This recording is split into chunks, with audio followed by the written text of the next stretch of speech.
আচ্ছা, first question বলছে অধিকাংশ প্রাণীর ভাইরাসে কি থাকে?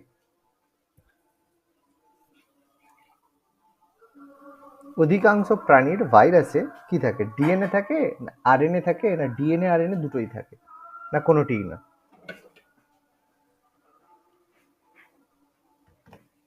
কি বলো, ভাইরাসের মধ্যে কি থাকে প্রাণী ভাইরাসে? আরএনএ। একদম, ভাইরাসের মধ্যে বেসিক্যালি আমাদের আরএনএ থাকে, ঠিক আছে, একদম অপশন বি।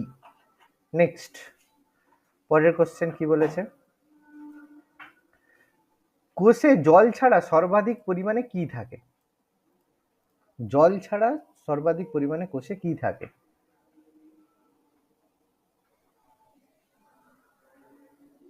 বলো, যে কোনো কোষীয় অঙ্গাণু গঠন করতে বা যে কোনো উৎসেচক হরমোন তৈরি করতে কি কাজে লাগে? প্রোটিন, ভেরি গুড, প্রোটিন কাজে লাগে। সেই জন্য কোষে জল ছাড়া কথাগুলো খুব আস্তে শোনা যাচ্ছে, মানে আমারই প্রোটিন। আচ্ছা, নেক্সট, পরের কোশ্চেন বলছে আরএনএ তে অবস্থিত 5 কার্বনযুক্ত শর্করা কোনটি? হ্যাঁ, রাইবোজ শর্করা, ঠিক আছে। আরএনএ তে 5C, যে 5টা কার্বনযুক্ত শর্করা হচ্ছে রাইবোজ শর্করা। ভেরি গুড, অপশন এ আমাদের কারেক্ট। আচ্ছা, নিচের কোনটি কোষের ক্ষেত্রে একটি অঙ্গাণু নয়, মানে কোনটাকে আমরা কোষ অঙ্গাণু বলবো না?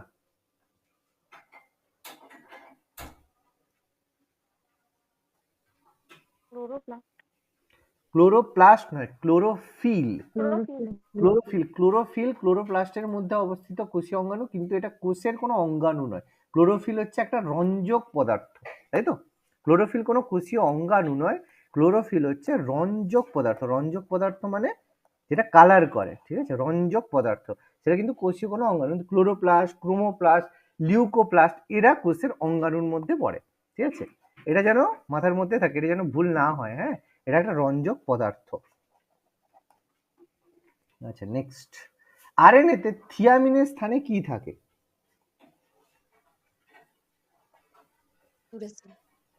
কি থাকে?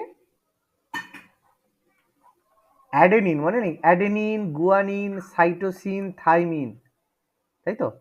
থাইমিনের স্থানে, না এখানে ভুল দেওয়া আছে, এটা হচ্ছে তোমার অ্যাডেনিন, গুয়ানিন, সাইটোসিন, থাইমিন। থাইমিনের পরিবর্তে এখানে ইউরাসিল থাকে, ইউ থাকে, থাইমিনের পরিবর্তে ইউরাসিল থাকে। অপশন সি হবে। থাইমিনের পরিবর্তে ইউরাসিল থাকে আরএনএ তে। আর এর মধ্যে অ্যাডেনিন, গুয়ানিন, সাইটোসিন আর থাইমিন, থাইমিনের পরিবর্তে ইউরাসিল থাকে। আচ্ছা, আরএনএ তে উপস্থিত থাকে না যেটি, সরি ডিএনএ তে উপস্থিত থাকে না কোনটি?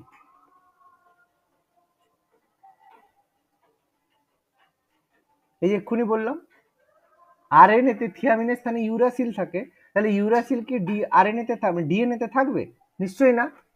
এটা ভালো করে দেখে নাও, ডিএনএ তে থাকে adenine, guanine, cytosine, thymine. RNA তে থাকে অ্যাডেনিন, গুয়ানিন, সাইটোসিন আর ইউরাসিল। থাইমিনের পরিবর্তে ইউরাসিল। তাহলে আরএনএ তে ইউরাসিল থাকে, তাহলে ডিএনএ তে কোনটা থাকে না? ইউরাসিল থাকবে না। বুঝে গেল? ক্লিয়ার হলো? বুঝতে পেরেছি? আচ্ছা, নেক্সট, খুব কি আস্তে শোনা যাচ্ছে? স্যার আমার ঠিক আছে। আস্তে শোনা যাচ্ছে মৈত্রী? না স্যার, আমার তো ঠিক লাগছে।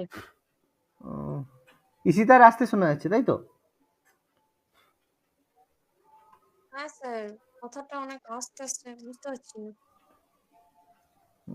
কি বলি বলো তো, মৈত্রী ঠিকঠাক শুনতে পাচ্ছে মানে তো খুব একটা অসুবিধা নেই সম্ভবত। একবার লেফট করে জয়েন করে দেখো, ঠিক আছে, একবার দেখো, লেফট করে জয়েন করো। আমি একটু ওয়েট করছি, একবার লেফট করে জয়েন করো, দেখো তো।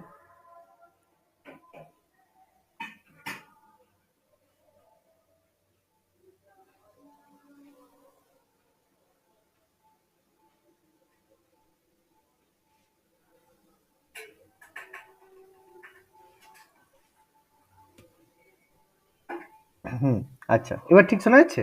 এবার দেখো তো না কি রকম?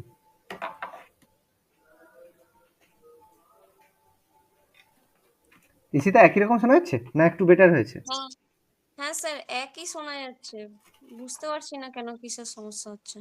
বাহ, তাহলে নেটওয়ার্কের মনে হচ্ছে ইস্যু হতে পারে। আচ্ছা, ক্রোমোজোমের প্রান্তীয় অংশকে কি বলে? টেলোমিয়ার। টেলোমিয়ার বলে। Very good. ক্রোমোজোমের যে প্রান্তীয় অংশ সেটাকে আমরা বলি টেলোমিয়ার। আজকে আমরা একটু ক্রোমোজোমটার উপরে পড়বো। এখান থেকে আমরা কিছু কোশ্চেন আগে করে নিই, তারপরে আমরা পড়ছি এখানে।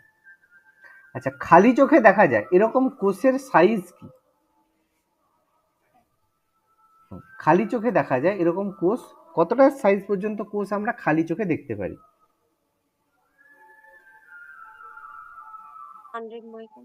100 নয়, 1000, 1000 মাইক্রন। ঠিক আছে, 1000 মাইক্রনের যদি কোনো কোষ হয় তাহলে সেটাকে আমরা খালি চোখে দেখতে পারি। ওকে, আচ্ছা, সেল মেমব্রেন পাওয়া যায় কোথায়? সেল মেমব্রেন মানে কোষ পর্দা কোথায় দেখতে পাওয়া যায়? সেল মেমব্রেন বা কোষ পর্দা কোথায় দেখতে পাওয়া যায়? আর সেল ওয়াল হলে কোষ প্রাচীর হয়। ঠিক আছে, উদ্ভিদের পাশাপাশি হ্যাঁ, উদ্ভিদ ও প্রাণী উভয় কোষেই আমরা কোষ পর্দা দেখতে পাই। আর কোষ প্রাচীর বললে শুধুমাত্র উদ্ভিদ কোষে আমরা দেখতে পাই, তাই তো? Very good. আচ্ছা, নেক্সট, 1831 সালে কোষের মধ্যে কে নিউক্লিয়াসের সন্ধান পেয়েছিলেন?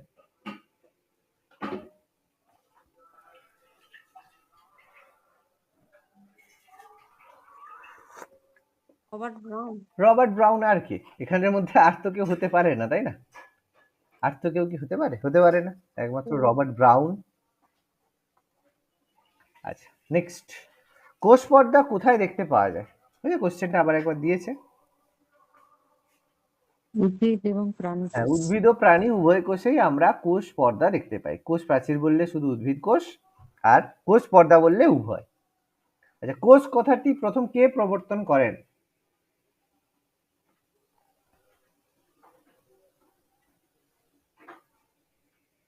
বলো, পড়িয়েছিলাম তো। Robert Hooke. রবার্ট হুক, একদম এ রবার্ট হুক। একদম। রবার্ট হুক প্রথম কোষ কথাটি প্রবর্তন করেন। একদম সিম্পল উত্তর, কোনো ডাউট নেই এখানে। রবার্ট হুক তিনি প্রথম কোষ কথাটি প্রবর্তন করেন। কোষের শক্তিঘর বা পাওয়ার হাউস বলা হয়? মাইটোকন্ড্রিয়া। মাইটোকন্ড্রিয়াকে শক্তিঘর বা পাওয়ার হাউস বলা হয়, কারণ মাইটোকন্ড্রিয়া আমাদের জন্য শক্তি সংগ্রহ করে রাখে বা শক্তি সঞ্চয় করে রাখে। এই জন্য মাইটোকন্ড্রিয়াকে কোষের শক্তিঘর আমরা বলে থাকি। Very good. স্নেহ পদার্থ মানে যেটাকে আমরা ফ্যাট বলি, ফ্যাটকে আমরা স্নেহ পদার্থ বলি, তাই তো? কোথায় সঞ্চিত থাকে বলেছিলাম? অ্যামাইলোপ্লাস্ট। অ্যামাইলোপ্লাস্ট না অ্যালিউরোপ্লাস্ট? কোনটা? Sir amyloplast. না, অ্যালিউরোপ্লাস্ট। অ্যামাই মানে অ্যামাইনো মানে কি? অ্যামাইনো মানে অ্যামাইনো অ্যাসিড মানে প্রোটিন থেকে আসে। অ্যামাইনো অ্যালিউরো, মানে তো প্রোটিন। তাই তো? তাহলে অ্যালিউরোপ্লাস্ট ফ্যাট না? ভুল হলো কেন? অ্যামাইনো অ্যাসিড থেকে অ্যামাইনোপ্লাস্ট, তাহলে অ্যামাইনো নিশ্চয়ই প্রোটিন হবে, তাহলে অ্যালিউরো হবে না? আচ্ছা, সেন্ট্রোজোম কোথায় দেখা যায়? প্রাণী কোষে না উদ্ভিদ কোষে না আদর্শ কোষে না আদি কোষে? সেন্ট্রোজোম দেখা যায় প্রাণী কোষে।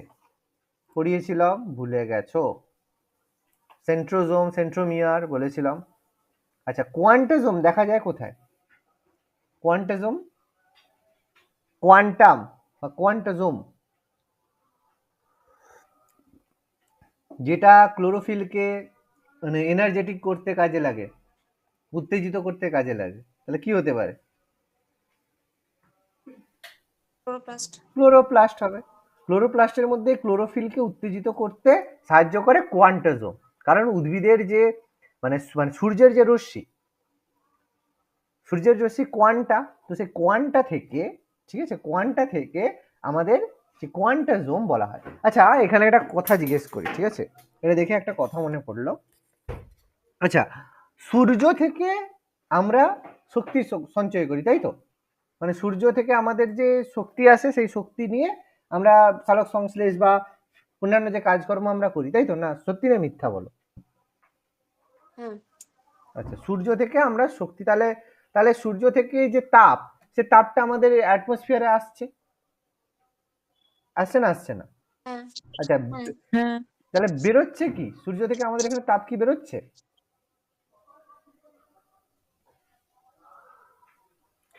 মানে এটা তো আমরা পড়েছি, মানে আমরা এটা পড়েছি যে সূর্য থেকে যে তাপ আসে 100% যে তাপ আসে তার 97% ঘুরে যায়, আর বাকি 3% আমরা ব্যবহার করি, তাই তো? এটাই তো কথা নাকি? না এটা পড়েছি তো নাকি? হুম কোনো হুম হ্যাঁ স্যার এটা নিয়ে কোনো ডাউট নেই তো? আচ্ছা, না তাহলে এই যে 3% আমরা যে ব্যবহার করলাম, ব্যবহার করার পরে এবার আমরা শক্তির তো নিত্যতা সূত্র পড়েছি যে শক্তি সৃষ্টি করাও যায় না, ধ্বংসও করা যায় না, শুধু পরিবর্তিত হয়। তাহলে যে 3% শক্তি এতদিন ধরে যে পৃথিবীতে মানে সূর্য থেকে আমরা নিচ্ছি, তাহলে আমাদের এখানে শক্তি বেড়ে যাচ্ছে না? শক্তি তো বেশি হয়ে যাচ্ছে নাকি? ব্যাপার কি হচ্ছে? হুম, প্রশ্ন জাগেনি মনে? তাহলে এখানে একটা কনসেপ্ট ক্লিয়ার করে দিই, ঠিক আছে? এটা কোনো বইয়ে পাবে না ওইভাবে, একটু যদি বড় ক্লাসে যাও তাহলে পড়বে। সূর্য থেকে আমরা কখনো কোনো শক্তি নিই না, 1%ও নিই না, 0.0000001%ও আমরা নিই না। কি বললাম, বোঝা গেল? বলবে স্যার তাহলে স্যার কি আমরা পড়ছি, কি ভুল পড়েছি? আমাদের জন্য যেটা ঠিক সেটা শুনে নাও, যে আমরা সূর্য থেকে রশ্মি নিই না, তাহলে আমরা যে সূর্যের আলোটা আসছে, তাহলে সূর্যের উপরে আমরা কেন নির্ভরশীল করছি? এর কারণ হচ্ছে আমরা আমাদের যে সূর্যরশ্মি ব্যবহার করা হয় এনট্রপি বৃদ্ধি করতে। এনট্রপি কথাটা কোথাও শুনেছো? এনট্রপি কোথাও শুনেছো কথা? শুনেছি মানে ঠিকঠাক মুহূর্তে মনে ব্যাপারটা জানা পড়ছে না। নেই, তাই তো? তাহলে এনট্রপি বাড়ানোর জন্যই সূর্যরশ্মি কাজ করে। এবার এনট্রপি মানেটা হচ্ছে, দেখো ভাবো তোমার কাছে, হুম, ধরো এরকম করে কিছু একটা, ধরো ছোট কিছু একটা বলি, তারপর ধরো চাল আছে, ঠিক আছে? এরকম ভাবে চাল আছে, তুমি এক জায়গায় এরকম চাল এরকম করে রয়েছো, মুড়ির চাল এরকম আছে, ঠিক আছে? এবার তুমি কি করলে, আহ, এরকম চাল আছে, কোনো অসুবিধা নেই, চাল আছে। এবার তুমি কি করলে, বাইরে থেকে এখানে একটু ভাজলে, মুড়িটাকে এরকম ভাজলে, হুম, ভাজার ফলে কি হলো, সেই চালটা কি হলো, মুড়ি হয়ে গেল, এত বড়, এত বড় মুড়ি হয়ে গেল। তাহলে তুমি কি বলবে, এই মুড়ির মধ্যে তাপটা ঢুকে গেছে নাকি? মুড়ির মধ্যে কি তাপ ঢুকে গেছে নাকি, না কি হয়েছে? তাহলে ভলিউমটা এতটা বেড়ে গেল, চাল যদি মানে 1 বস্তা নিয়ে যাও, তাহলে মুড়ি হয়ে যাবে 10 বস্তা, তাই তো? এরকমই তো হয় নাকি? হুম তাহলে ব্যাপারটা কি হলো? তাহলে কি বলবে, মুড়ির মধ্যে কি ওই চালের যে মানে এই যে তাপটা ঢুকে গেছে নাকি?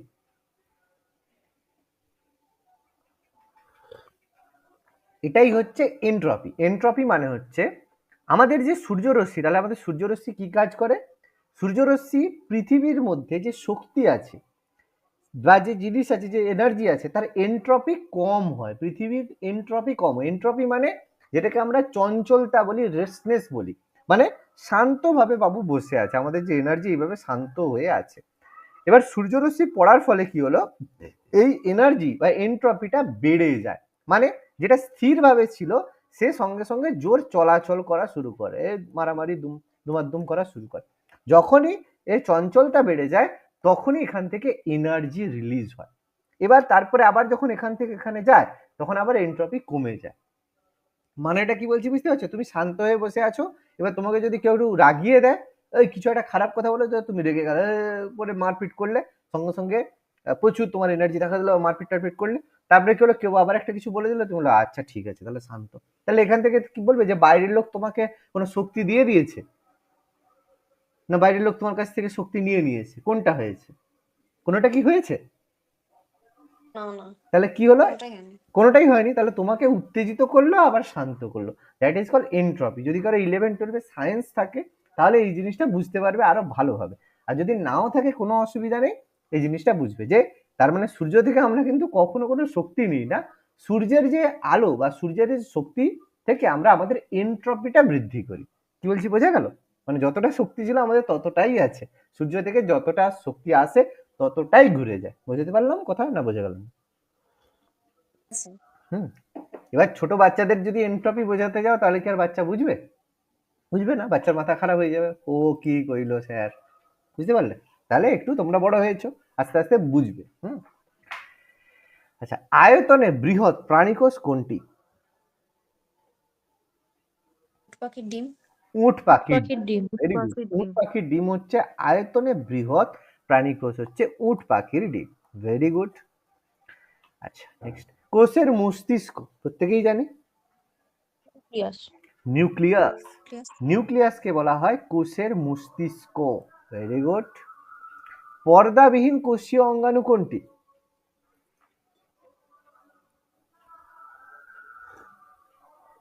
পড়োনি, সেই জন্য উত্তর হয়নি। হ্যাঁ, সেন্ট্রোজোম। সেন্ট্রোজোম হচ্ছে পর্দাবিহীন কোষীয় অঙ্গাণু। পর্দাবিহীন কোষীয় অঙ্গাণু হচ্ছে সেন্ট্রোজোম। বাহ, ভেরি গুড। আচ্ছা, next.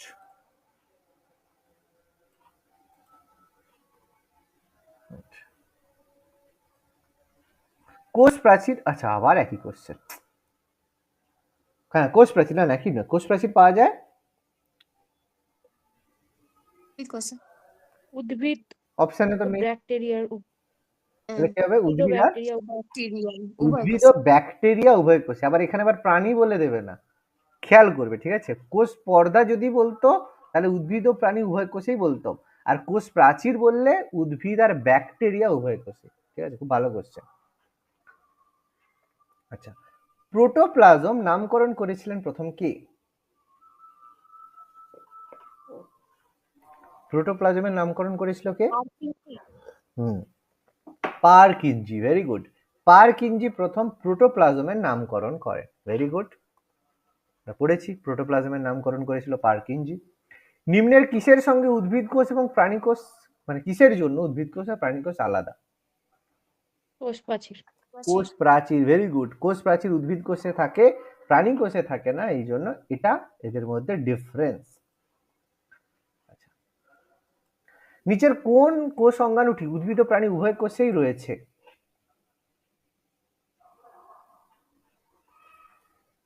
Golgi body. Golgi body. Very good. Golgi body, ঠিক আছে। গলগি বডি উদ্ভিদ ও প্রাণী কোষ উভয় কোষেই রয়েছে। এবার সেন্ট্রোজোম কোন কোষে রয়েছে, উদ্ভিদ কোষ না প্রাণী কোষ? প্রাণী কোষ। হ্যাঁ, প্রাণী প্রাণী কোষ। আর কোষ। লাইসোজোম প্রাণী কোষ। আর ক্লোরোপ্লাস্ট উদ্ভিদ কোষ। উদ্ভিদ কোষ। ঠিক আছে, ভেরি গুড, মনে রাখতে হবে। আচ্ছা, প্রাণী কোষে কোন কোষ অঙ্গাণু স্পিন্ডল গঠন করে? সেন্ট্রোজোম। সেন্ট্রোজোম। সেন্ট্রোজোমের মধ্যে স্পিন্ডল বা বেমতন্তু গঠিত হয়। Very good, spindle. আচ্ছা, কোন উভচর প্রাণীর জিহ্বা নেই?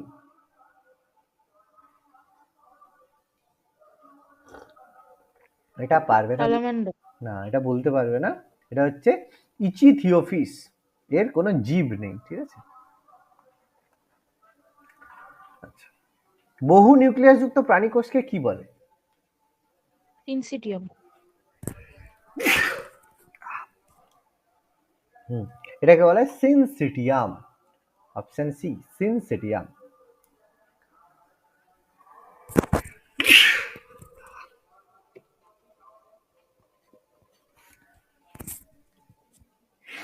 নেক্সট, নিচের কোনটি প্রাণী কোষে অনুপস্থিত? কোষ প্রাচীর। প্রাচীর।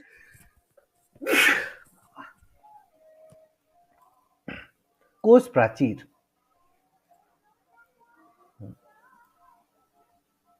সেন্ট্রোজোম থাকে কোথায়? প্রাণী কোষে। প্রাণী কোষে। আচ্ছা, আত্মঘাতী থলি? লাইসোজোম। লাইসোজোম। আমরা অপশন ছাড়াই বলতে পারি সুসাইড ব্যাগ বা আত্মথলি বলা হয় লাইসোজোমকে, কারণ নিজে নিজে যে কোষে থাকে সেই কোষকেই ধ্বংস করে লাইসোজোম। প্রাণী কোষ প্রাচীরের মধ্যচ্ছদা তৈরি হয় কি দিয়ে?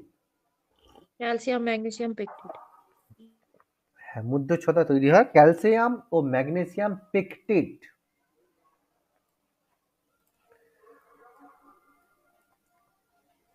আচ্ছা, ক্রোমোজোমের কোন অংশে গৌণ খাঁজ রয়েছে? টেলোমিয়ার। গৌণ খোঁজ রয়েছে টেলোমিয়ার, একদম শেষ অংশে। Okay, next. আচ্ছা, পর্দাবিহীন কোষ অঙ্গাণু? Centrosome. Centrosome, very good. Centrosome পর্দাবিহীন কোষ অঙ্গাণু। আচ্ছা, কোয়ান্টাজোম থাকে? ক্লোরোপ্লাস্ট। ক্লোরোপ্লাস্ট, তাই তো? ক্লোরোপ্লাস্টে কোয়ান্টাজোম, একটু আগে আমরা আলোচনা করেছি, ক্লোরোপ্লাস্টে কোয়ান্টাজোম থাকে। নিচের কোনটি কেবল প্রাণী সেন্ট্রোজোম। সেন্ট্রোজোম।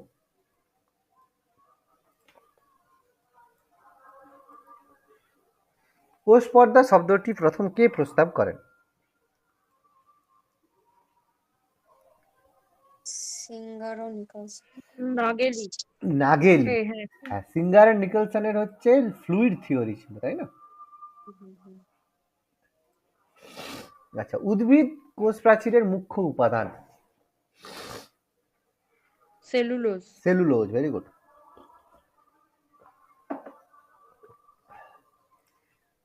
সেলুলোজ। আচ্ছা, কোষ পর্দা নির্মিত হয়েছে, কোষ পর্দা কি দ্বারা নির্মিত? লাইপোপ্রোটিন। লাইপোপ্রোটিন, লিপিড আর প্রোটিন, তাই তো? PLP, protein, lipid, protein, lipoprotein. Plastid, mitochondria, lysosome প্রভৃতিগুলি লক্ষ্য করা যায় কোন কোষে?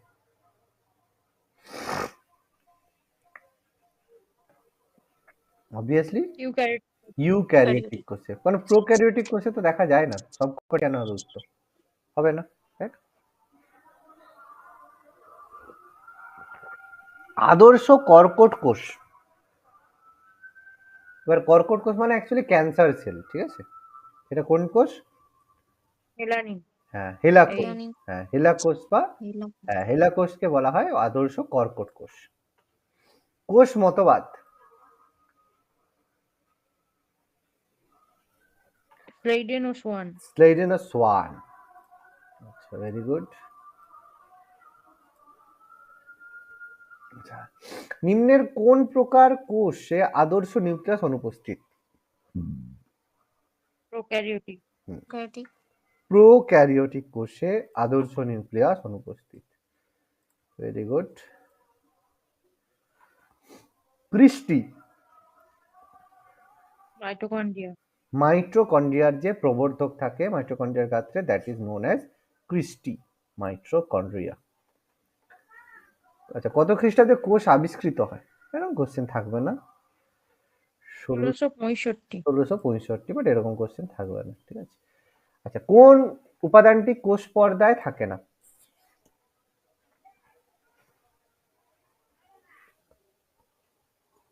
Proline. Proline, very good. Proline হচ্ছে কোষ পর্দায় থাকে না। মাইটোকন্ড্রিয়ার আবিষ্কারক? বেন্ডা। বেডা। হ্যাঁ, বেন্ডা, বেটা না, বেন্ডা, ঠিক আছে, ওই একই ব্যাপার। প্লাস্টিড আবিষ্কারক? Haeckel, very good. Nucleus? Brown. Robert Brown. Ribosome? Palade. Palade. একক পর্দা? রবার্টসন। রবার্টসন। আচ্ছা, উদ্ভিদের বর্ণ গঠনে সাহায্য করে? ক্রোমোপ্লাস্ট। ক্রোমোপ্লাস্টিড। বিভিন্ন কালারের হয়, হলুদ থেকে শুরু করে সব। আচ্ছা, কোন কোষীয় অঙ্গাণু অ্যাক্রোজোম গঠনে অংশ নেয়? Golgi body. Golgi body.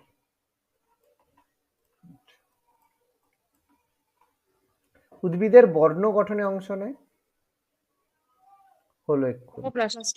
Chromoplast এক্ষুনি বললো। সবচেয়ে ক্ষুদ্র অঙ্গাণু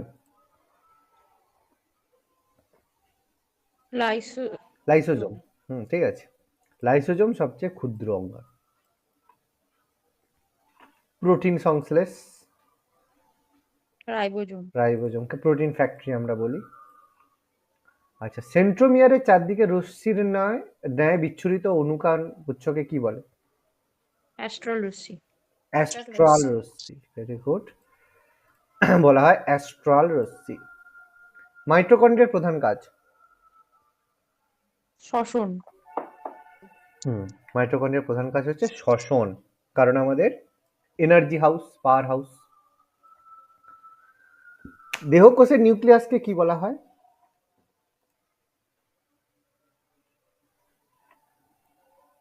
অ্যামফিবিয়া থেকে অ্যামফি নিউক্লিয়াস। কোষের নিউক্লিয়াস আবিষ্কার করেন, একটু আগে বলে দিয়েছি, রবার্ট ব্রাউন, তাই তো? আচ্ছা আচ্ছা, রাইবোজোম কেন একটি পরিবর্তিত কাণ্ড? আচ্ছা, চারটে অপশন দেওয়া আছে। রাইজোম একটি কেন পরিবর্তিত কাণ্ড? আচ্ছা, এটা মনে হয় পারবে? আচ্ছা দেখে বলো। ডি হবে। হ্যাঁ, ডি হবে, কারণ এর পর্ব আছে, আন্তঃপর্ব আছে, পাতাগুলো বাদামি আঁশের মতো হয়, অপশন ডি হয়। ঠিক আছে, ঠিক আছে, এটা আমরা পড়বো পরে। আচ্ছা, সবচেয়ে দীর্ঘতম কোষ কোনটা? স্নায়ুকোষ। স্নায়ুকোষ সব থেকে দীর্ঘতম কোষ, নার্ভ সেল বা স্নায়ুকোষ। আগে পড়ার মধ্যে আমরা লাস্ট এই কিছু গুরুত্বপূর্ণ তথ্যগুলো আমরা পড়েছিলাম, তাই তো? এবার আমরা প্রথমে একটু ক্রোমোজোম সম্পর্কে একটু জানবো, ঠিক আছে? ক্রোমোজোমটা একটু আগে ডিসকাস করব, তারপরে আমরা কলা সম্পর্কে ডিসকাস করব। আচ্ছা, ক্রোমোজোম তো আমরা প্রথম থেকে শুনেছি যে কোষের নিউক্লিয়াসের মধ্যে থাকে, অবভিয়াসলি নিউক্লিয়াসের মধ্যে তার স্থান। তার ক্ষমতা বা পাওয়ার কি রয়েছে? অনুলিপি করা। অনুলিপি করা মানে কপি করা, ঠিক আছে? কপি করা হচ্ছে ক্রোমোজোমের সব থেকে গুরুত্বপূর্ণ কাজ। এবার বলবে স্যার কপি করা তো খারাপ কাজ, কিন্তু আবার এই ক্ষমতা যদি তার না থাকতো তাহলে নেক্সট জেনারেশন হতো না, প্লাস মিউটেশন হতো না। এবার মিউটেশন মানে কি? এই যে বলা আছে মিউটেশন, মিউটেশন মানে কি? কিছু বৈশিষ্ট্য তোমার মধ্যে, মানে জীব জগতের মধ্যে অ্যাড করা বা যুক্ত হওয়া। মানে একটা ভালো ভাষায় বলি, হঠাৎ তুমি এখন হচ্ছে সবাই দেখতে পাচ্ছি যে মোটামুটি এই গরমটা আমরা সহ্য করতে পারছি। এবার কি হলো, হঠাৎ করে গরম আরো 5 ডিগ্রি বেড়ে গেল, ঠিক আছে? এবার 5 ডিগ্রি যদি বেড়ে যায়, তাহলে আমাদের শরীর যদি সেটা মিউটেশন বা পরিবর্তন না হয়, সে গরমটা সহ্য করার মতো, তাহলে কি হবে? পৃথিবীতে আর কোনো মানুষ থাকবে না, কোনো কেউ বাঁচবে না। অর্থাৎ যেরকম গরম হবে বা ঠান্ডা হবে, সেই অনুযায়ী আমাদের শরীরকে পরিবর্তন করতে হবে, আর শরীরের মধ্যে সেই ধরনের পরিবর্তন আনতে হবে, ঠিক আছে? যেমন, আচ্ছা তোমাদের একটা কথা বলি, ঠিক আছে? সেটা শুনলে তোমরা হয়তো একটু অবাক হবে, হয়তো জানো না, একটু বলে দিচ্ছি একটা কথা। আমাদের পরিবর্তিত কিছু কয়েকটা জেনারেশন পর, মানে জেনারেশন বলতে বলবো হয়তো আরো কিছু বছর পর, হয়তো 100 বছর 150 বছর পরে মানুষের আর কোনো দাঁত থাকবে না, এটা জানো? আর কোনো দাঁত থাকবে না, দাঁত, টিথ থাকবে না। তার কারণ মানুষ কি হচ্ছে, মুখ আস্তে আস্তে ছোট হয়ে যাচ্ছে, মুখের যে সাইজ, চোয়ালের যে অংশটা, সেটা ছোট হয়ে যাচ্ছে। আর প্লাস তার সাথে সাথে মানুষ আজকাল কি খাচ্ছে? প্রসেস ফুড এবং পাতলা ফুড। মানে আগে দেখবে খাড়া খেত মানুষ, কোনো শক্ত কোনো জিনিস খেত, ফলে দাঁতের ব্যবহার হতো। এখন মানুষ খুব একটা বেশি দাঁতের ব্যবহার করে না, যাই হয় আর একটু সিদ্ধ করে খেলো বা সেরকম হলো। এই চিকেন টিকেনের কথা ছেড়ে দাও, চিকেন টিকেন বাদ দিয়ে এমনি কোনো জিনিসপত্র মানে যেখানে দাঁতের ব্যবহার খুব কম হয়, ঠিক আছে? সেই কারণে আমাদের চোয়ালের যে অংশগুলো, সেগুলো কিন্তু আস্তে আস্তে ছোট হয়ে যাচ্ছে। এবার যখনই এটা ছোট হবে, দাঁতের কিন্তু আর থাকার জায়গা থাকবে না। এখন কারো শুনেছো সে আক্কেল দাঁত গজাতে? আগে দেখবে লোকের আক্কেল দাঁত গজাতো, এখন কারো শুনেছো কোনোদিন আক্কেল দাঁত গজাতে? কারো দেখেছো? আর হয় না, কখনোই দেখবে কারো শোনোনি, ঠিক আছে? তো সেই কারণে কয়েক বছর পর, মানে কয়েকটা জেনারেশন পর, আর দাঁত বলে কিছু থাকবে না, ঠিক আছে? তো এটা খুবই গুরুত্বপূর্ণ একটা ব্যাপার। তো যাই হোক, তো এই অনুলিপি করার ক্ষমতা রয়েছে ক্রোমোজোমে। আর এর জন্য আমাদের কি ভালো হয় বা কি প্রয়োজন, এটা হচ্ছে আমাদের বংশগতির উপাদান। মানে আমাদের যে আগের বংশে বাবা কাকা জেঠা যা করতো, আমাদের সেই বৈশিষ্ট্যগুলো আমাদের এখানে থাকবে, বংশগতির উপাদান। এবং সেখান থেকে হবে মিউটেশন এবং প্রকরণ। কারণ মিউটেশন বা প্রকরণ যদি না হয়, তাহলে পরের জেনারেশনে সেই বৈশিষ্ট্যগুলো এক্সট্রা যাবে না। এই কাজগুলো করে আমাদের ক্রোমোজোম। ঠিক আছে, মানে তুমি এখন তোমার হচ্ছে, মানে তুমি হয়তো ধরো সাপোজ ধরো তুমি বড় একজন মানে নৃত্যশিল্পী, খুব ভালো নাচতে পারো। এবার তোমার বাচ্চা বা ছেলের মধ্যে যদি ডেভেলপমেন্ট না হয়, সেও যদি সেই একই নাচ নাচে, তাহলে কি মানে তার কি সেই মানে থাকবে? আগে আগে দেখো যেই না নৃত্যগুলো ছিল, এখন কি সেরকম নৃত্য রয়েছে? এখন সেরকম নেই। এখন কন্টেম্পোরারি থেকে শুরু করে বহু ধরনের স্পেশালাইজ নৃত্য ফর্ম এসেছে, জিমন্যাস্টিক থেকে শুরু করে সবকিছু। তো সেরকম পরিবর্তন হয়, মিউটেশন এই জন্য দরকার। এবারে ক্রোমোজোম কথার অর্থ কি? অর্থ হলো রং ধারণকারী দেহ বা রঞ্জিত দেহ। মানে বেসিক্যালি এটাই বলতে চাইছে যে ক্রোমোজোমের মাধ্যমে আমরা কোনো জিনিসকে মিউটেশন বা অনুলিপি করি। কে আবিষ্কার করেছিল? বিজ্ঞানীর নাম ছিল ওয়ালথার ফ্লেমিং। তিনি ক্রোমোজোম আবিষ্কারের জন্য তাকে কৃতিত্ব দেওয়া হয়। নাম কি? Walther Flemming. নামটা মনে রাখবে প্রত্যেকের মতো, ওয়ালথার ফ্লেমিং। তাকে ক্রোমোজোমের জন্য ক্রেডিট দেওয়া হয়। এবার এখানে একটা প্রশ্ন আছে, ক্রোমোজোমের কোন দশায় ক্রোমোজোমগুলিকে স্পষ্টভাবে দেখা যায়? সরি, কোষ বিভাজনের কোন দশায়? সেটা হচ্ছে মেটাফেজ দশা। প্রোফেজ, মেটাফেজ, অ্যানাফেজ, টেলোফেজ কোষ বিভাজনের দশা আছে, সেগুলো আমরা পড়বো। ঠিক আছে, তো সেখানে আমরা পড়বো, সেখানে আমরা দেখবো মেটাফেজ দশা। এটা একটা খুব গুরুত্বপূর্ণ এমসিকিউ। কোষ বিভাজনের কোন দশায় ক্রোমোজোমগুলিকে স্পষ্টভাবে দেখা যায়? অ্যান্সার হবে মেটাফেজ দশায়। এবার এখানে ভীষণ ভীষণ গুরুত্বপূর্ণ একটা কথা, যেটা হয়তো শুনেছো কিন্তু খুব একটা বোঝোনি, সেটা হচ্ছে হ্যাপ্লয়েড আর ডিপ্লয়েড। এই দুটো কি? হ্যাপ্লয়েড ডিপ্লয়েড দুটোই হচ্ছে এক ধরনের কোষ। দেখো, হ্যাপ্লয়েড মানে হচ্ছে, বলবে হ্যাঁ স্যার হ্যাপ্লয়েড মানে তো এক সেট কোষ, আর ডিপ্লয়েড মানে দু সেট কোষ, দু সেট ক্রোমোজোম। দেখেই বুঝে গেল, এক সেট ক্রোমোজোম হচ্ছে হ্যাপ্লয়েড আর দুই সেট ক্রোমোজোম হচ্ছে ডিপ্লয়েড কোষ। এবার এতটাই কিন্তু সহজ ব্যাপার নয়। ঠিক আছে, যেমন এখানে কতটা আছে, আচ্ছা আমাকে একটু বোঝাতে পারবে হ্যাপ্লয়েড মানে ব্যাপারটা? শুধু এটা নয়, একটু অন্য, মানে কেন এটাকে হ্যাপ্লয়েড বলছে, কেন এটাকে ডিপ্লয়েড বলছে, বোঝাতে পারবে? শুধু এক সেট যে একটা আছে দুটো আছে এই জন্য নয়, অন্য কিছু ব্যাপার। ক্রোমোজোমের বলো বলো রীতি বলো। এগুলো ডিপ্লয়েড হয়, ক্রোমোজোম গুলো জোড় অবস্থায় থাকে, হুম, আর হ্যাপ্লয়েড গুলো একটা একটা করে সিঙ্গেল থাকে।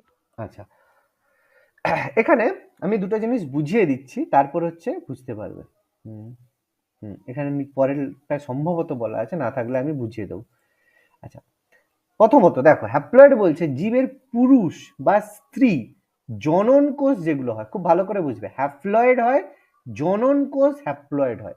আর বাকি যেগুলো থাকে, মানে যেটা অটোজোম থাকে 44 জোড়া যেটা থাকে, সেটা হয় ডিপ্লয়েড। মানে এই দেখো, এক সেট হয় হ্যাপ্লয়েড আর বাকি যে 22 জোড়া হয় সেগুলো হয় ডিপ্লয়েড। আমি একটু বুঝিয়ে দিচ্ছি। আচ্ছা, হ্যাপ্লয়েড কোথায় থাকে? প্রথমত জনন কোষে, এছাড়া কোথায় থাকে? ব্যাকটেরিয়া, প্রোটোজোয়া, এদের প্রাণীদের অধিকাংশ সময় জুড়ে এরা হ্যাপ্লয়েড অবস্থায় থাকে। হ্যাপ্লয়েড মানে একা। ডিপ্লয়েড দুই সেট ক্রোমোজোম বিশিষ্ট হলে বলে, একইভাবে কোনো জীবের অধিকাংশ কোষে দুই সেট করলে এটাকে হ্যাপ্লয়েড বলে। আর মানুষ ইত্যাদি অধিকাংশ সুকেন্দ্রিক ডিপ্লয়েড হয়, অর্থাৎ দুই সেট থাকে, এক সেট বাবার কাছ থেকে আরেক সেট মায়ের কাছ থেকে আসে। ঠিক আছে, কিন্তু এখানে ঠিকঠাকভাবে কথাটা বলা নেই। 42 জোড়া ক্রোমোজোম থাকে আমরা জানি, এর মধ্যে 23টি আসে পিতা থেকে আর 23টি আসে মাতা থেকে, এটা অটোজোম হয়ে থাকে। এখানে দুই সেট একটা ডিপ্লয়েড, এখানে ঠিকঠাক ভাবে বলা নেই। আচ্ছা, এখানে যদি বলা থাকে, আচ্ছা এখানে দেখিয়ে দিচ্ছি, যদি না থাকে আমি শেষে বলে দিচ্ছি। হ্যাপ্লয়েড হলো এক সেট ক্রোমোজোম, পুরুষ বা স্ত্রীর জনন কোষে হ্যাপ্লয়েড থাকে, এটা বুঝলাম। আচ্ছা, এক সেট বাবার কাছ থেকে আরেক সেট মায়ের কাছ থেকে এক বলেছে, এখানে সেভাবে বলা নেই, না এখানে বলা নেই। আমি একটু বুঝিয়ে দিচ্ছি, তাহলে একটু ভালোভাবে বুঝতে পারবে যে হ্যাপ্লয়েড আর ডিপ্লয়েড ব্যাপারটা কি।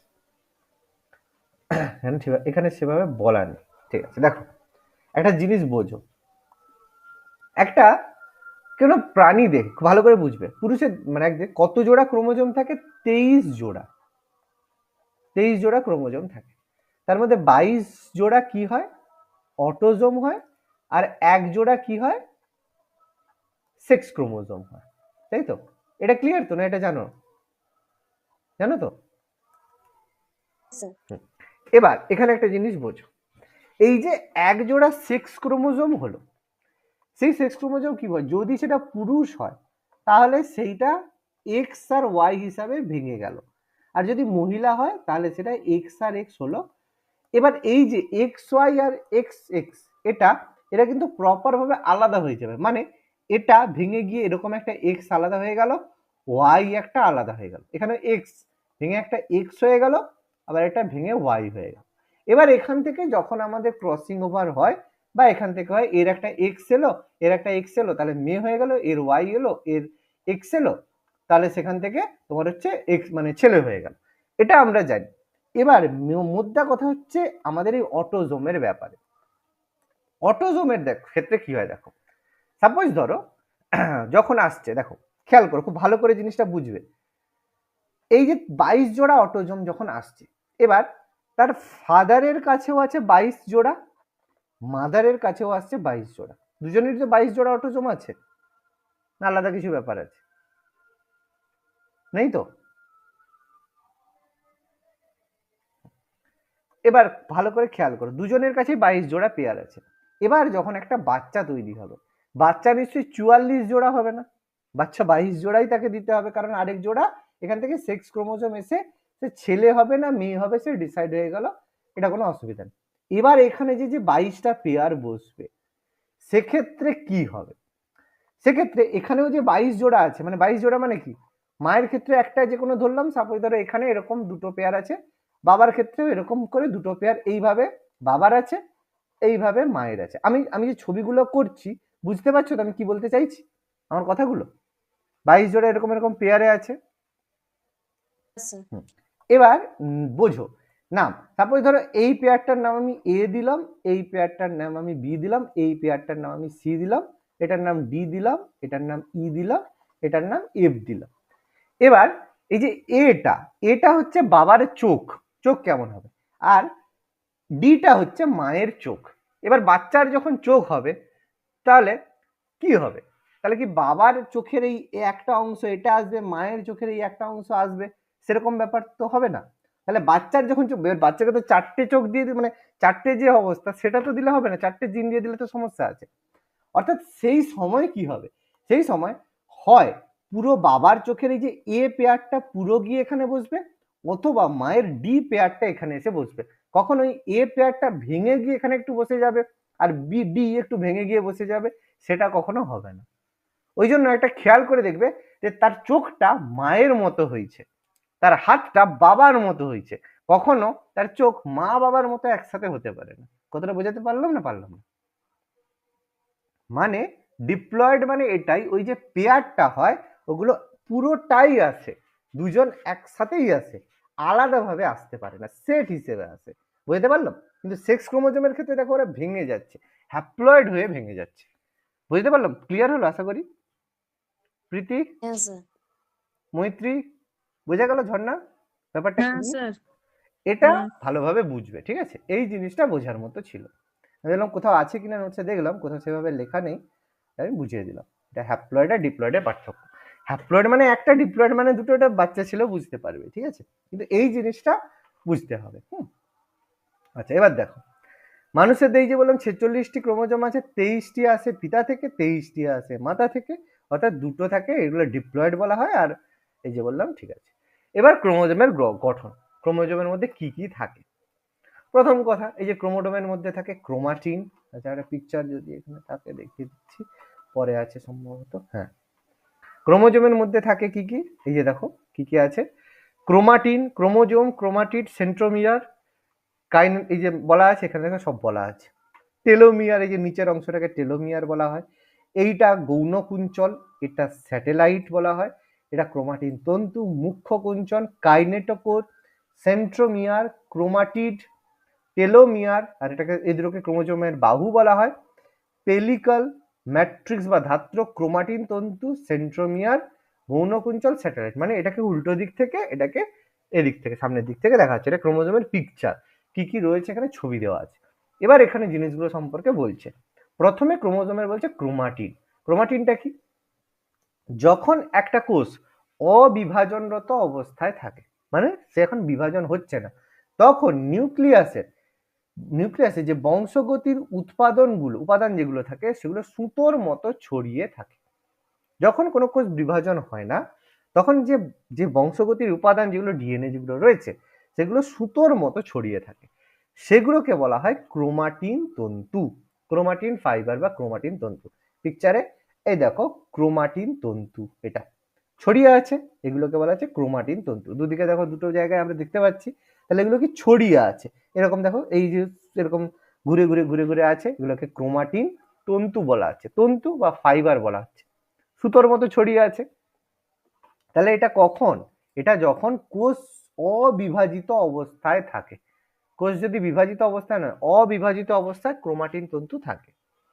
ক্রোমোজোম কোনটাকে বলা হয়? ক্রোমোজোমের ক্ষেত্রে যখন কোষ বিভাজন শুরু হয়, ভালো করে বুঝবে, যখন শুরু হয় তখন এই যে ক্রোমাটিন গুলো রয়েছে, ক্রোমাটিন গুলো তন্তুগুলো তখন সংকুচিত হয়, খাটো হয় এবং মোটা হয়ে ক্রোমোজোমের আকার ধারণ করে। তার মানে কিভাবে হয়? আগে ক্রোমাটিন তন্তু হিসেবে থাকবে, যখনই কোষ বিভাজনটা শুরু হবে তখন এই তন্তুগুলো দেখো যখনই বিভাজন হবে আস্তে আস্তে ছোট হতে থাকবে, সংকুচিত হবে, খাটো হবে, মোটা হয়ে গিয়ে ক্রোমোজোমের আকার ধারণ করবে। এই যে এখান থেকে আমরা দেখবো যখন এই যে কুঞ্চন দেখা যাচ্ছে, দেখো এই যে টানছে, মুখ্য কুঞ্চন আর গৌণ কুঞ্চন ব্যাপারটা বুঝতে পারছি, মানে একে অপরকে টানছে, যখন এই যে টানছে তখনই কি হচ্ছে, এখানে আমরা ক্রোমোজোম গঠন হচ্ছে। ঠিক আছে, কোষ বিভাজনের সময় ক্রোমোজোম গঠিত হয়। এবার ক্রোমাটিড, ক্রোমাটিডটা কি? কোষ বিভাজনের কিছু ধাপে কি হয়, ক্রোমোজোম সেন্ট্রোমিয়ার ব্যতীত লম্বালম্বি দুই ভাগে ভাগ হয়, সেন্ট্রোমিয়ার ছাড়া লম্বালম্বি ভাবে দুই ভাগে ভাগ হয়, প্রত্যেকটা ভাগকে বলা হয় ক্রোমাটিড। এই যে আমরা পিকচার দেখি, মাঝখানে রয়েছে সেন্ট্রোমিয়ার বা সেন্ট্রোজোম, এদিকে একটা বাহু, এদিকে একটা বাহু, কি বলা হচ্ছে? এইটাকে বলা হচ্ছে ক্রোমাটিড।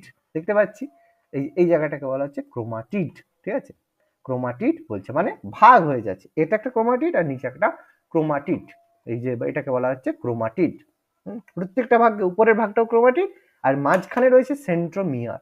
এই যে সেন্ট্রোমিয়ার কথাটা বললাম, এই মাঝখানে রয়েছে সেন্ট্রোমিয়ার। পিকচার দেখতে পাচ্ছি এই যে মাঝখানটায়, মানে এরকম ব্যাচ টাইপের হয়ে যাচ্ছে সেন্ট্রোমিয়ার। এবার হচ্ছে সেন্ট্রোমিয়ার, মাঝখানটা বুঝলাম। ক্রোমোজোমের মুখ্য খাঁজে যে ঘন অরঞ্জিত অংশটি দেখা যায় ক্রোমোজোমের ক্রোমাটিড দুটিকে যুক্ত রাখে, ওই যে ভেঙে চলে গেল, তাহলে এর কাজ ক্রোমাটিড গুলোকে যুক্ত রাখা, সেটাকে সেন্ট্রোমিয়ার বলা আছে। এই যে সেন্ট্রোমিয়ার আমরা ছবিতে দেখলাম, সেন্ট্রোমিয়ার, ঠিক আছে, এটাকে আমরা সেন্ট্রোমিয়ার বলছি। তাহলে এখান থেকে ক্রোমাটিন আমরা জানলাম। ক্রোমাটিন কি? কোষ বিভাজন অবস্থায় যখন সুতোর মতো থাকে তখন ক্রোমাটিন, কোষ বিভাজন শুরু হলে তারা যখন সংকুচিত খাটো হয়ে যায় তখন তাকে ক্রোমোজোম বলা হচ্ছে। আর সেন্ট্রোমিয়ার ছাড়া যখন লম্বালম্বি দু ভাগ হয়ে যায় সেটাকে ক্রোমাটিড বলা হচ্ছে। আর মাঝের যেটা দুটো ক্রোমাটিডকে ধরে রাখছে তাদেরকে সেন্ট্রোমিয়ার বলা হচ্ছে। পিকচারের সঙ্গে জিনিসটাকে মাথায় ভিজুয়ালাইজ করো, পড়লে দেখবে সুন্দর আরামসে মনে থাকবে, খুব একটা কঠিন হবে না। এছাড়া ক্রোমোজোমের গঠনের মধ্যে এই যে বললাম, প্রথম কথা হচ্ছে মুখ্য কুঞ্চন। মুখ্য কুঞ্চন মানে এই যে আমরা পিকচারে দেখলাম, এই যে মুখ্য কুঞ্চন মানে যেই জায়গায় বাঁকটা শুরু হচ্ছে, স্টার্ট হচ্ছে, এখান থেকে টানা শুরু করেছে মুখ্য কুঞ্চন, আর শেষের দিকে গেলে তখন সেটা হয়ে যাবে গৌণ কুঞ্চন। এই যে মুখ্য কুঞ্চন মানে সেন্ট্রোমিয়ার যে স্থানে থাকে, মুখ্য কুঞ্চন সবসময় সেন্ট্রোমিয়ার যে স্থানে থাকে সেই জায়গায় খাঁজকে আমরা বলি মুখ্য কুঞ্চন। আর সেন্ট্রোমিয়ার ছাড়াও ক্রোমোজোমে আরো একাধিক কুঞ্চিত অংশ থাকে, সেন্ট্রোমিয়ার ছাড়াও যখন একাধিক কুঞ্চিত, এটা দেখো সেন্ট্রোমিয়ারে হলে মুখ্য কুঞ্চন, আর সেন্ট্রোমিয়ার ছাড়া যদি কুঞ্চিত হয় সেটাকে গৌণ কুঞ্চন বলে। এই দেখো এই যে কুঞ্চন, নিচেও একটা কুঞ্চন দেখা গিয়েছে, সেই জন্য সেটাকে গৌণ কুঞ্চন বলছে, আর সেন্ট্রোমিয়ারে হয়েছে বলে এটাকে মুখ্য কুঞ্চন বলছে। আশা করি খুব একটা কঠিন ব্যাপার লাগছে না, ইজিলি বোঝা যাচ্ছে। তারপর হচ্ছে কাইনেটোকোর। কাইনেটোকোরটা কি? কাইনেটোকোর হচ্ছে প্রত্যেকটা ক্রোমোজোমের সেন্ট্রোমিয়ারে একটা ছোট গাঠনিক অবকাঠামো থাকে যা প্রোটিন দ্বারা তৈরি, এটাকে কাইনেটোকোর বলা হয়। এটা কোষ বিভাজনের সময় স্পিন্ডল তন্তু যুক্ত থাকে, স্পিন্ডল তন্তু এখানে যুক্ত থাকে। কাইনেটোকোর, ঠিক আছে, এই যে কাইনেটোকোর দেখো, এই যে দেখতে পাচ্ছি কাইনেটোকোর, যদি দেখতে না পাও বলবে, আমাকে দেখিয়ে দিচ্ছি, এই যে কাইনেটোকোর, ঠিক আছে, এই যে কাইনেটোকোর, এটা কোন জায়গায় আছে দেখো, ব্ল্যাক কালারের দিয়েছে কাইনেটোকোর। এটা কি প্রত্যেকটা ক্রোমোজোমের সেন্ট্রোমিয়ারে কাইনেটোকোরের স্থান কিন্তু সেন্ট্রোমিয়ারে, ছোট একটা গাঠনিক যেটা প্রোটিন দ্বারা তৈরি প্লেটের মতো, মানে মেন কথা সেন্ট্রোমিয়ারকে সাপোর্ট করার জন্য প্রোটিন নির্মিত যে প্লেট দেখতে পাওয়া যায়। খুব এটা ইম্পর্টেন্ট যে কাইনেটোকোর কি দ্বারা নির্মিত, ডেফিনেটলি প্রোটিন নির্মিত, দেখতে কেমন, প্লেটের মতো। এরপর ক্রোমোজোমের বাহু, ডেফিনেটলি সেন্ট্রোমিয়ারে যে দুপাশের ক্রোমোজোম অংশকে তার বাহু বলা হয়। ক্রোমোজোমের দুটি বাহু, ছোট বাহুকে পি আর্ম আর বড় বাহুকে কিউ আর্ম বলা হয়। এই এরকম ভাগ হলো, একদিকটা বড় বাহু হলো, একটা ছোট বাহু হলো, মানে মাঝামাঝি হলো আলাদা কথা, তাহলে ছোট বাহু আর বড় বাহু হলো, বড় বাহুকে কিউ আর ছোট বাহুকে পি আর্ম বলা হচ্ছে। সিম্পল কথা, মানে মাঝামাঝি না হয় একটু সাইডে হলো। গৌণ কুঞ্চন আমরা বললাম, অসুবিধা নেই। আচ্ছা, এবার হচ্ছে স্যাটেলাইট। স্যাটেলাইট কি? গৌণ কুঞ্চন দ্বারা পৃথক হওয়া গোলাকার অংশকে বলা হয় স্যাটেলাইট, আর স্যাটেলাইট যুক্ত ক্রোমোজোমকে বলা হয় স্যাট ক্রোমোজোম। এই দেখো, স্যাটেলাইট বলতে কোনটাকে বলা হচ্ছে? গৌণ কুঞ্চন দ্বারা পৃথক হওয়া গোলাকার অংশ। দেখো নিচের দিকে গৌণ কুঞ্চনের কারণে কি হলো, নিচের অংশটা গোলাকার মতো তৈরি হয়ে গেল, এইটাকে বলা হচ্ছে স্যাটেলাইট। আর এই স্যাটেলাইটের জন্য যে ক্রোমোজোম এরকম স্যাটেলাইট দেখা যাবে, সেই ক্রোমোজোমটার নাম হয়ে যাবে স্যাট ক্রোমোজোম। যদি স্যাটেলাইট না থাকে, যেমন সাইডেরটা স্যাটেলাইট নেই, হবে গৌণকুঞ্চন নাও থাকতে পারে, গৌণকুঞ্চন যদি না থাকে তাহলে স্যাটেলাইট গঠন হবে না, ঠিক আছে। মুখ্য কুঞ্চন অবশ্যই থাকবে, গৌণকুঞ্চন অপশনাল, নাও থাকতে পারে, ঠিক আছে। আর টেলোমিয়ার, টেলোমিয়ারটা কি? ক্রোমোজোমের যে প্রান্তের বৈশিষ্ট্যপূর্ণ অঞ্চলকে বলা হয় টেলোমিয়ার, মানে ক্রোমোজোমের একদম শেষ অংশটাকে বলা হয় টেলোমিয়ার। এই যে শেষ অংশটাকে ক্রোমোজোমের, এটাকে আমরা বলছি টেলোমিয়ার, ঠিক আছে। এটা আমাদের ক্রোমোজোম বুঝলাম। এবার ক্রোমোজোমের হচ্ছে বিভিন্ন প্রকারভেদ হয়, টেলোসেন্ট্রিক, অ্যাক্রোসেন্ট্রিক, অটোজোম, এগুলো আমরা বললাম। আচ্ছা বাবা, বিশাল আছে। আচ্ছা, এর শেষে আমাদের কোর্স আছে, এটা আমরা আজকে কমপ্লিট করে দেবো এটা। আচ্ছা আচ্ছা, দেখো ক্রোমোজোম, ক্রোমোজোমের সেন্ট্রোমিয়ারের সংখ্যা অনুযায়ী ক্রোমোজোম 5 প্রকার হয়। এবার এই সেন্ট্রোমিয়ারটা বিভিন্ন সময় থাকে, যদি একটা সেন্ট্রোমিয়ার থাকে তখন সেটাকে আমরা বলবো মনোসেন্ট্রিক, মনো মানে এক, যেটা একটা সেন্ট্রোমিয়ার। যদি দুটো সেন্ট্রোমিয়ার থাকে তখন সেটাকে বলা হবে ডাইসেন্ট্রিক, দুই মানে ডাই। যদি দুইয়ের অধিক কোনো সেন্ট্রোমিয়ার থাকে সেটাকে বলা হয় পলিসেন্ট্রিক। আর যদি কোনো সেন্ট্রোমিয়ার নেই, সেন্ট্রোমিয়ার বোঝা যাচ্ছে না, তাকে ডিফিউজড ক্রোমোজোম বলা হবে, যেখানে সেন্ট্রোমিয়ার সুনির্দিষ্টভাবে থাকে না। আর যদি সেন্ট্রোমিয়ার না থাকে, একদম নেই, একদম বোঝাই যাচ্ছে না নেই, তখন সেটাকে বলে অ্যাসেন্ট্রিক, মানে সেখানে কোনো সেন্ট্রোমিয়ার থাকে না। তাহলে আমাদের মাথায় রাখতে হবে কি কি? যদি একটা থাকে মনোসেন্ট্রিক, যদি দুটো থাকে ডাইসেন্ট্রিক, যদি দুইয়ের অধিক থাকে পলিসেন্ট্রিক, যদি সুস্পষ্টভাবে দেখা না যায় তাহলে ডিফিউজড ক্রোমোজোম, আর যদি কোনো সেন্ট্রোমিয়ার না থাকে সেটা হচ্ছে অ্যাসেন্ট্রিক। কোনো জায়গায় এক কথাটা ব্যবহার করা মানে সেখানে কিছু নেই, ঠিক আছে। আচ্ছা, এটা সেন্ট্রোমিয়ারের সংখ্যা অনুযায়ী, ভালো করে জিনিসগুলো বুঝবে, সেন্ট্রোমিয়ারের সংখ্যা অনুযায়ী ক্রোমোজোম 5 প্রকার, আর সেন্ট্রোমিয়ারের অবস্থান অনুযায়ী আমাদের ক্রোমোজোম 4 প্রকার, ঠিক আছে। কি কি?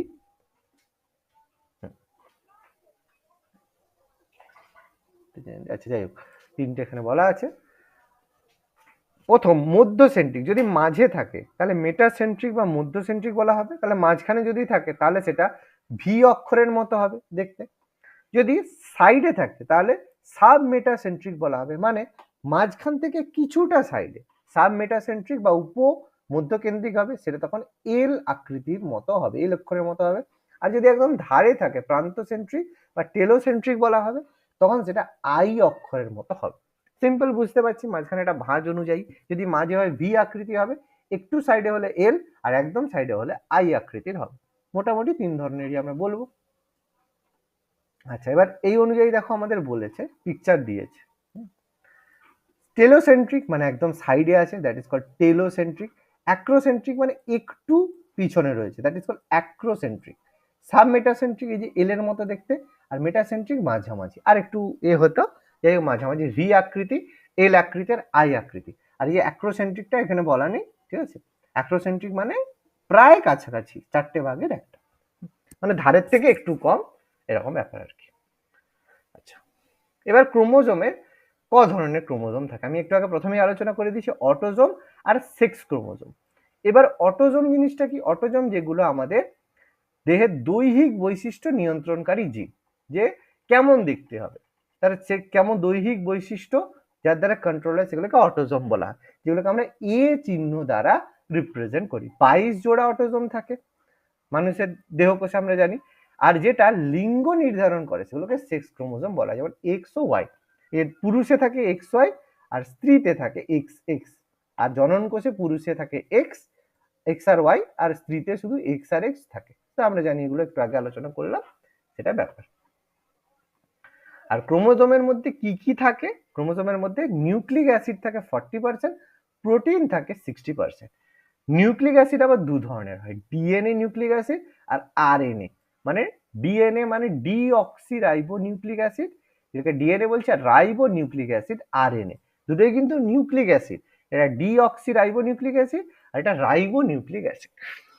প্রোটিন দু ধরনের থাকে, হিস্টোন আর ক্রোমোজোমিন বা নন হিস্টোন। নন হিস্টোনটা আমরা পড়েছি, নন হিস্টোনকে নাম হচ্ছে ক্রোমোজোমিন, ঠিক আছে, বা নন হিস্টোন, হিস্টোন নন হিস্টোন পড়েছি, নন হিস্টোনটাই ক্রোমোজোমিন। আর ডিএনএ যেটা হয় সেটা একটা অ্যাসিডিক পলিমার, আর এর মনোমার হচ্ছে রাইবো নিউক্লিওটাইড। পলিমারটা কি? পলিমার মনোমারটা হচ্ছে আমরা যে প্লাস্টিক ব্যবহার করি, প্লাস্টিক কি হয়, অনেকগুলো পরপর যুক্ত হয়ে সেগুলো পলিমার গঠন করে, মানে তার ক্রোমোজোমের স্ট্রাকচার এমন হয় সহজে ভাঙা যায় না, that is called polymer. Okay, আর মনোমার মানে একটাই থাকে যেটাকে সহজে ভাঙা যায়। আচ্ছা, এসএসডিএনএ সিঙ্গেল স্ট্যান্ডার্ড ডিএনএ হয়, আর ডিএসআরএনএ ডাবল স্ট্যান্ডার্ড ডিএনএ। এই এসএনএ কিছু ভাইরাসে থাকে, আর বেশিরভাগ জীবেতে ডিএসএনএ থাকে, একক রেখার মতো হয়, আর এটা সাধারণত হেলিকেল শেপের হয়ে থাকে। আচ্ছা, ক্রোমোজোমের গঠনের মধ্যে নিউক্লিওটাইডের যে গঠন, প্রথমে নাইট্রোজেন বেস, পেন্টোজ সুগার আর ফসফেট গ্রুপ তিনটে থাকে। তিনটে মানে তোমাদের নিউক্লিওটাইড থাকে, আর নাইট্রোজেন বেস মানে হচ্ছে নাইট্রোজেন গঠিত বেস। এর মধ্যে থাকে পিউরিন আর পিরিমিডিন। পিউরিন এর মধ্যে থাকে অ্যাডেনিন, একটু আগে আলোচনা করলাম, অ্যাডেনিন গুয়ানিন, ঠিক আছে। পিউরিনের মধ্যে অ্যাডেনিন গুয়ানিন, যেটা ডিএনএ আরএনএ দুটোতেই থাকে। আর এখানে পিরিমিডিনে থাকে থাইমিন, সাইটোসিন আর ইউরাসিল। তাহলে ডিএনএতে, তাহলে আমি একটু আগেই যেটা বলেছিলাম, ডিএনএতে থাকে থাইমিন, সাইটোসিন, আর আরএনএ থাকে সাইটোসিন আর ইউরাসিল, ঠিক আছে, এটা মাথার মধ্যে রাখতে হবে। তাহলে ইউরাসিল আরএনএতে থাকে, ডিএনএতে থাকে না, ঠিক আছে, আর থাইমিন ডিএনএতে থাকে, আরএনএতে থাকে না। আচ্ছা, এবার হচ্ছে জাস্ট রাসায়নিক গঠনের মধ্যে পেন্টোজ সুগার। পেন্টোজ সুগার মানে এই যে 5 কার্বনযুক্ত মনোস্যাকারাইড কে আমরা পেন্টোজ সুগার বলছি, সেটা রাইবোজ আর ডিঅক্সিরাইবোজ আরএনএ ডিএনএ ক্রোমোজোমে থাকে। এই যে পেন্টোজ, একটা কোশ্চেন ছিল। আর ডিএনএর এই যে গঠন, প্রথমবার ওয়াটসন আর ক্রিক্স তার বিখ্যাত ডাবল হেক্সিস যে মডেল, সেই মডেলে তারা বলেছিল, যেটা দেখতে পেঁচানো সিঁড়ির মতো, আমরা পড়েছিলাম, দেখেছি। আচ্ছা, এর পাশে ডিঅক্সিরাইবোজ সুগার আর ফসফেট থাকে। আর হ্যাঁ, নাইট্রোজেন বেস কি কি থাকে, এই যে আমি একটু আগে বলে দিয়েছিলাম, নাইট্রোজেন বেস একই রকমের ডিএনএতে থাকে, অ্যাডেনিন, তার সঙ্গে থাইমিন, গুয়ানিন আর সাইটোসিন, ঠিক আছে, এরা পরস্পরের সমীকরক, নাইট্রোজেন বেস এর মধ্যে থাকে। আর রাসায়নিক গঠন এই যে এখানে দিয়েছে, কিভাবে স্ট্রাকচারে ডবল হেক্সেল স্ট্রাকচারটা দেওয়া আছে, এই যে অ্যাডেনিন এদিকে, তার সঙ্গে থাইমিন, আর এখানে সাইটোসিন, গুয়ানিন, কালার দিয়ে দেওয়া আছে। আর সাইডে যে সেটা হচ্ছে চিনি ফসফেট ভিত্তিক ডিএনএ এর মেরুদণ্ড, তার মাঝখানে এরকম ভাগে থাকে। তাহলে অ্যাডেনিন থাইমিন থাকে, তারপরে সাইটোসিন গুয়ানিন থাকে, আবার অ্যাডেনিন তার সঙ্গে থাইমিন থাকে, এইভাবে পরপর আমাদের ক্রোমোজোমের স্ট্রাকচার হয়ে থাকে। পিকচার এখানে দেওয়া আছে, বুঝতে পারছো। আচ্ছা, তাহলে এটা আমরা করলাম, ঠিক আছে। নেক্সট দিন আমরা কলা সম্পর্কে আলোচনা করব। এরপরে আমাদের কলা সম্পর্কে হবে স্থায়ী কলা, ভাজক কলা, এটা আমাদের পরের দিন ক্লাসে আলোচনা হবে। ক্রোমোজোম একটু ভালো করে পড়ে আসবে, ঠিক আছে, আমরা পরের দিন কলা আলোচনা করব।